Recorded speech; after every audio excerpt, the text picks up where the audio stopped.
मी जान्हवी. आज आहे माझी लग्नानंतरची पहिली मंगळागौर.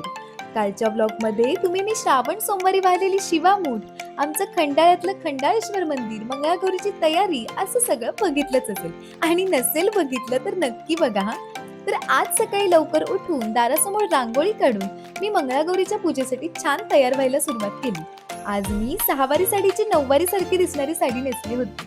तर हा आहे आजचा माझा मंगळागौरीच्या पूजेसाठी केलेला फर्स्ट लुक. काही वेळातच पूजा चालू झाली आणि एकीकडे माझ्या सगळ्या सासूबाईंनी मिळून पूजेमध्ये लागणारे कणकेचे दागिने करायला सुरुवात केली. सगळे दागिने छान सुबक केलेले होते. दागिने झाल्यावर देवीला पिठाच्या आसनात बसवून आणि दागिन्यांनी मडवून काल काढलेल्या पत्री आणि फुलांनी पूजा चालू केली.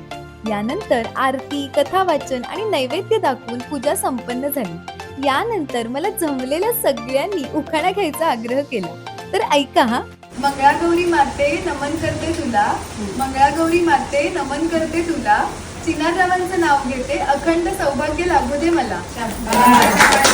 आजच्या जेवणाचं विशेष म्हणजे ज्यांनी मंगळागौरीची पूजा केलेली असते ना, त्यांनी न बोलता म्हणजेच मुक्याने फक्त खाणाखुणा करत जेवायचं असतं. दुपारी जेवण झाल्यावर मी आणि माझ्या सगळ्या सासूबाईंनी मिळून मंगळागौरीची पूजा छान सजवली. त्याचबरोबर शिवलिंग सुद्धा स्थापन केलं बरं का. थोडा आराम करून आम्ही पुन्हा छान तयार झालो. तर हा आहे आजचा माझा मंगळागौरीसाठी केलेला सेकंड लुक. गावातील सगळे मंडळी आरतीसाठी आलेच होते. मग काय छान उत्साहाने सगळ्यांनी आरत्या म्हटल्या. यानंतर सगळ्यांची जेवण झाली आणि मग आजच्या दिवसाचा सगळ्यांचा हौशीचा भाग म्हणजेच मंगळागौरीचे खेळ सुरू झाले.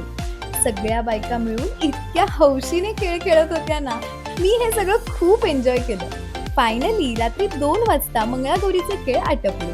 तुम्हाला आम्ही मंगळागौरीला केलेली मजा, पूजा आणि खेळ असं सगळं डिटेल मध्ये बघायचं असेल ना, तर माझं युट्यूब चॅनल जान्हवीची दुनिया यावर डिटेल व्हिडिओ पोस्ट केला आहे हा. तुम्ही नक्की चेक करा आणि कसा वाटला हे मला कमेंट्स मध्ये सांगायला विसरू नका हा. बाय.